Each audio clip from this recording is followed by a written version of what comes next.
இங்க அந்த தங்க தொட்டில தூங்கிட்டு இருக்க இந்த குழந்தை தான் இந்த உலகத்திலேயே பணக்கார குழந்தை. இந்த குழந்தை விளையாடுற டாய்ஸ் கூட எல்லாமே தங்கத்திலேயே தான் இருக்கு.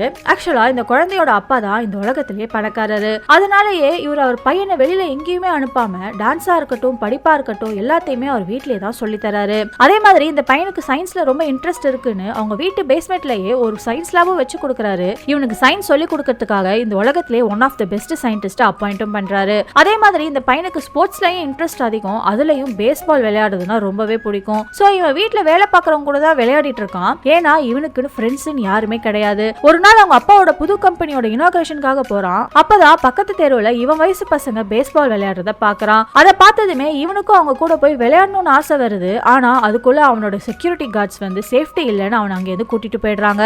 அப்பதான் எவ்வளவு காசு பணம் இருந்தாலுமே வாழ்க்கையில நம்மளால ஒரு சில விஷயத்த வாங்கவே முடியாதுங்கிறத தெரிஞ்சுக்கிறான். இதை புரிஞ்சுக்கிட்ட இவரோட அசிஸ்டன்ட் அந்த பசங்களை அடுத்த நாளே அவங்க வீட்டுக்கு கூட்டிட்டு வந்துடுறாரு. இவனும் கொஞ்சம் கூட பணக்கார திமிரே இல்லாம அவங்க கூட சகஜமா பழகி அவங்களோட ஃப்ரெண்ட்ஸாவும் ஆயிடுறான்.